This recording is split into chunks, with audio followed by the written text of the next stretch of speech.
Hi, this is Mark. In this video, I'm going to talk about why alcohol is a common denominator for mental illnesses in general.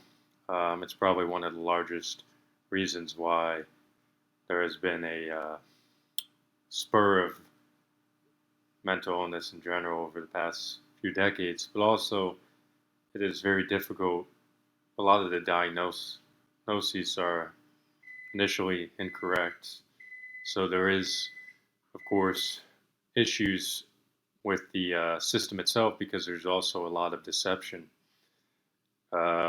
Because insurance companies, a lot of insurance, or the number of mental illnesses or illnesses in general have skyrocketed over the years. So, like for instance, there's a new disorder called opposition defiant disorder, ODD, and the diagnostic criteria is that you are um, defiant against authority figures, which of course is predominant among adolescents or teenagers.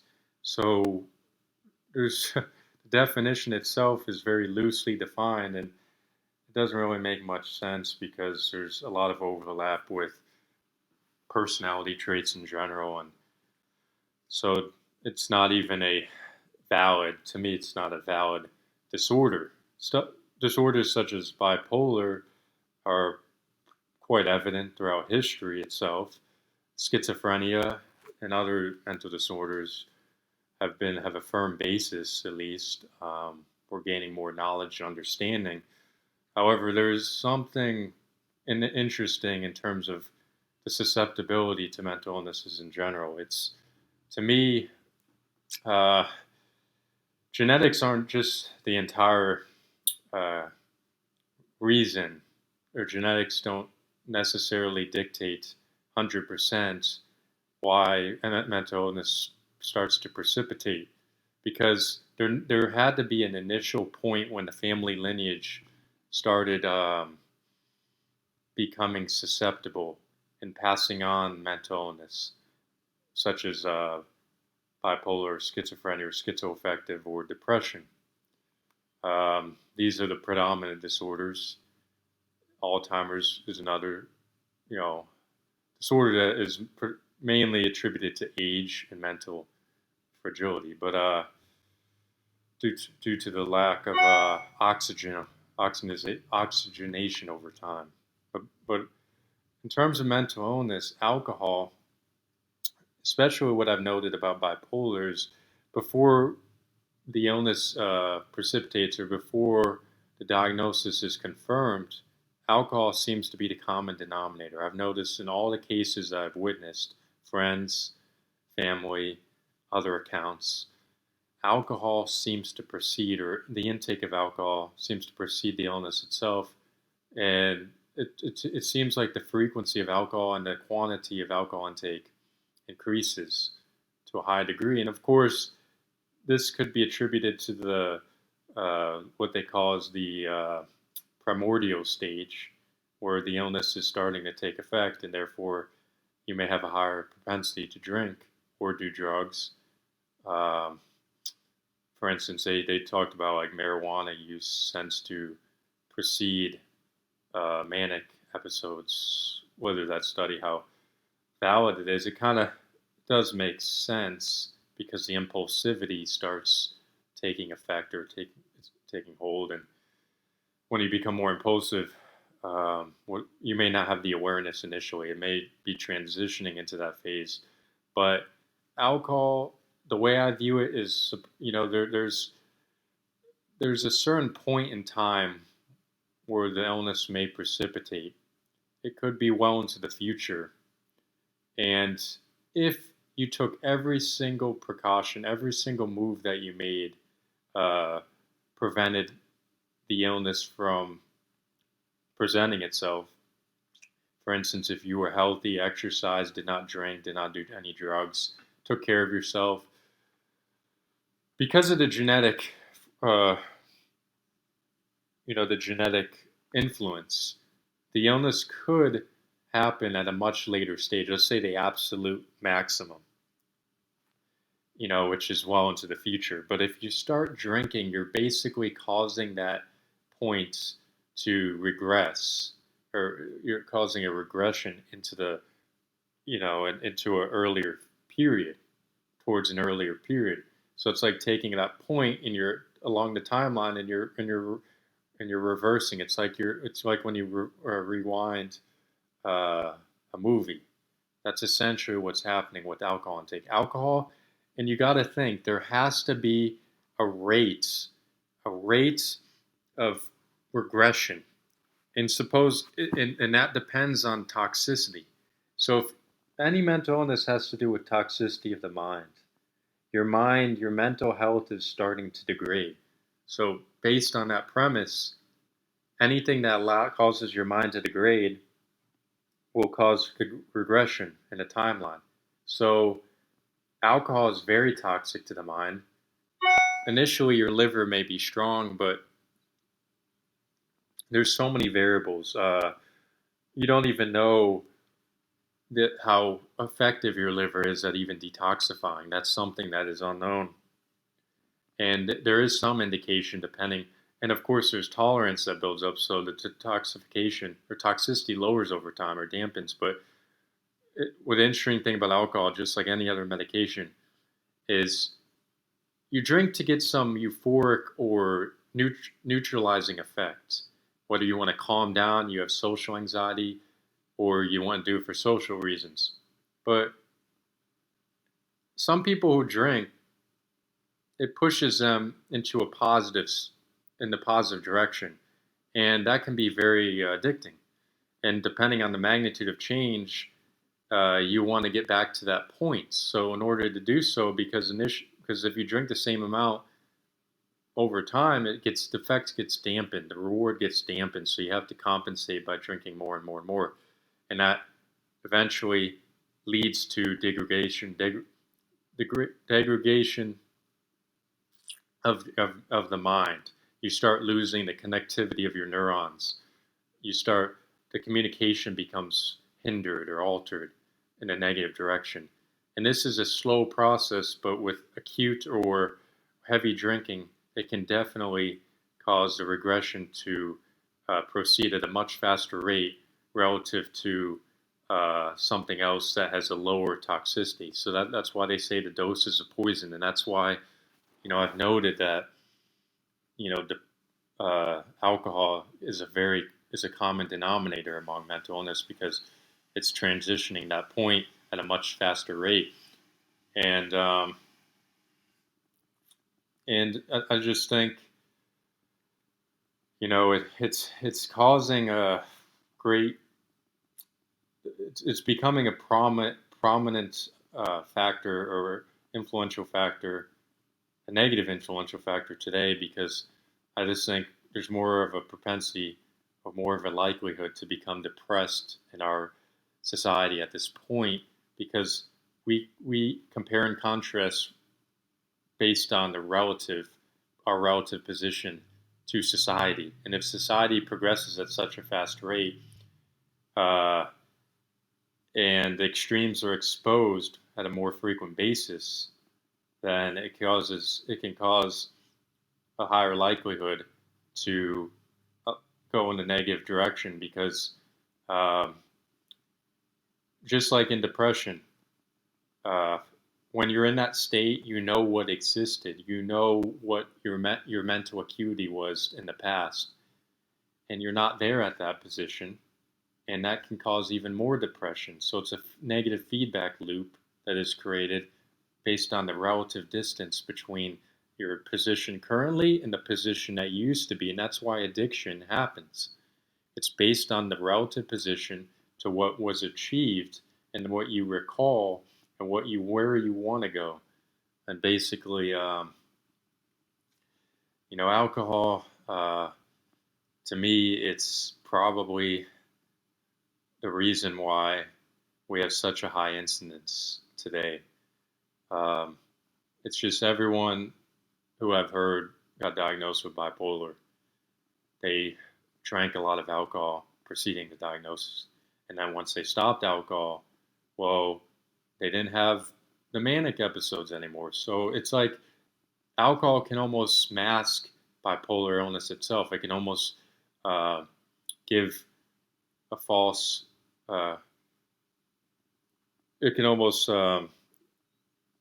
create the expression of mania itself, but or it can cause or trigger mania, but due to the toxicity, the effect of the the the effect of the imbalance that, or how would I put it, the alcohol's ability to cause instability within the neurotransmitter or neurochemical network.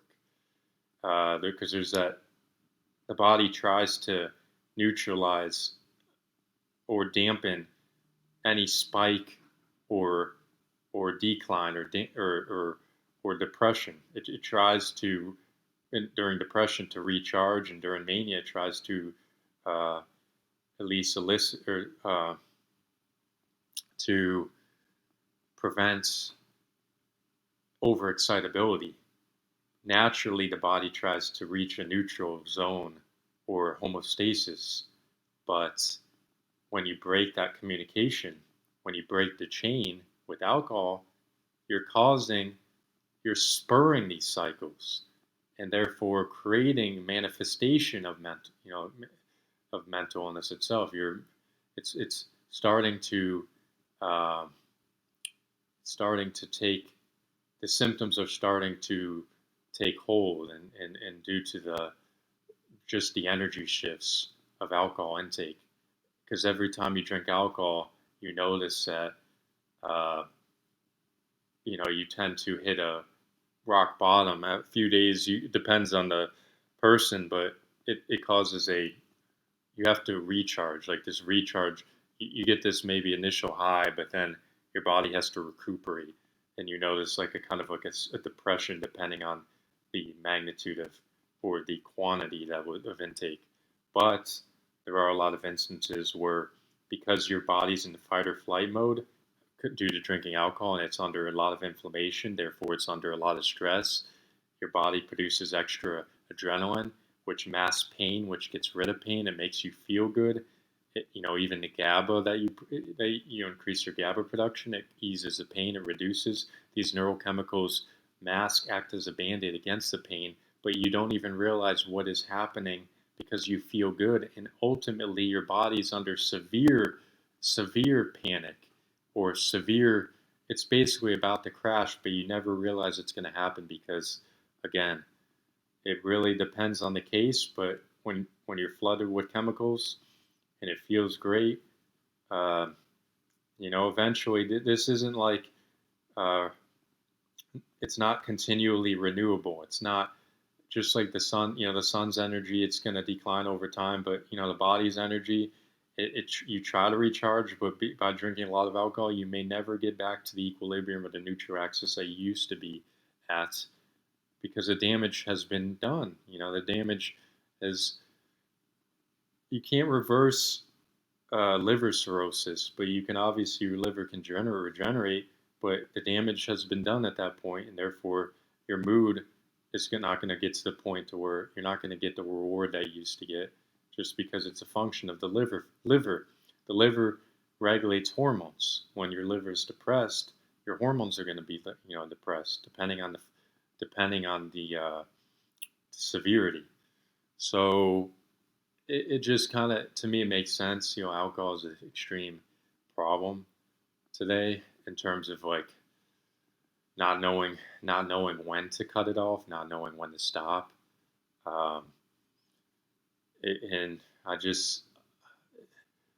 don't know. I just think, just like our instincts, like when you follow your feelings, this is generally what happens.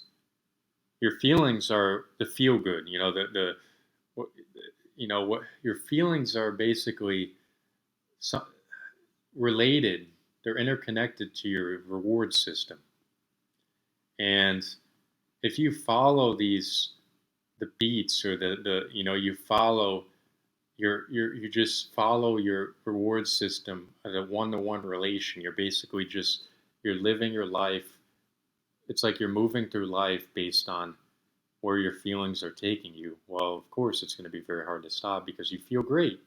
You feel great, so you want to feel better. You just keep going. And I think generally, once the problems start presenting, like the negative, it's it starts. You start noticing the negative effects. Uh, a lot of times, alcohol acts as a suppressant of that, and it just covers it up temporarily, just like cigarettes temporarily cover up stress, but actually induce stress in the long run. Um, it's a battle, really. It's a battle between your impulses, your emotions, and your ability to consider the consequences. Um, and I've just noticed a pattern that I had a friend who can't stop drinking and doesn't know when to stop. And he always tells me, go with my gut, go with my instincts, go with, and he's very much lives life based on his feelings.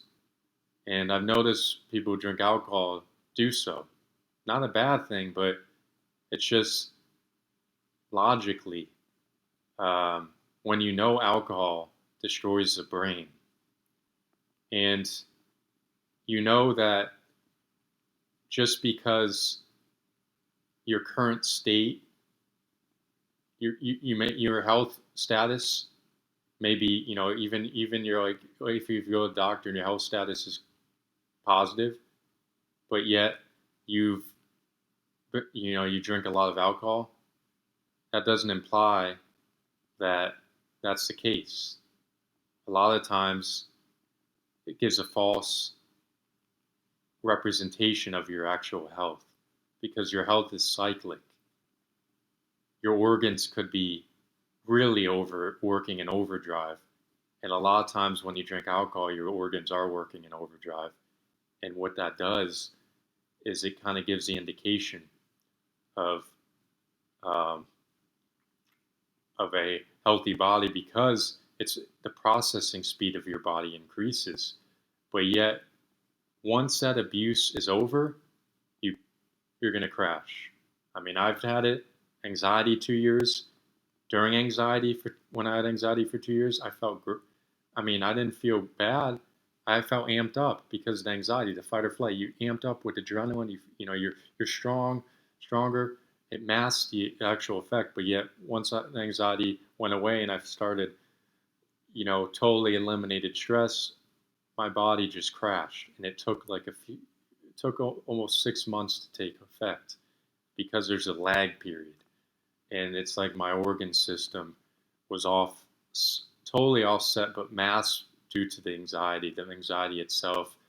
Um, I think because I was flooded with fight or flight hormones, I didn't realize that my body was in such, uh, it was totally depressed, even though it never presented itself as such. So it's the same logic applies with alcohol intake. Just because you feel good, you know, the damage is going to take hold, and it's going to cause, I find, with people who drink heavily, if they don't get out of it soon enough, it can cause complete dysphoria.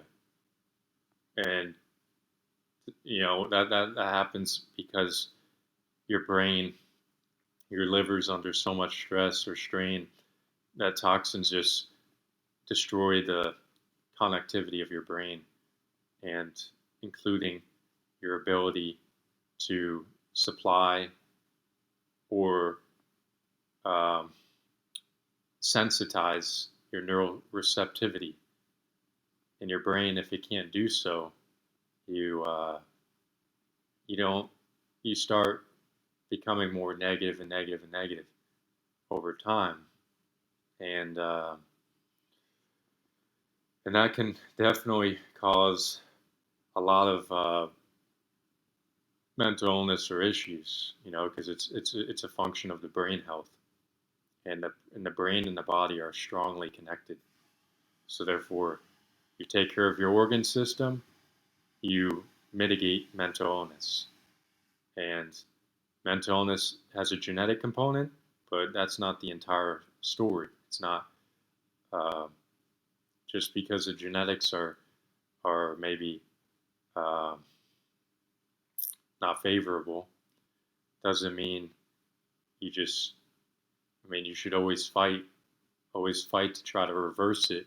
Reversal may not be 100%, but remove the common denominator, and I find alcohol as a very strong common denominator. But yeah, that's just all I had. I'll stop right here. Hope you enjoyed, and I will see you next time.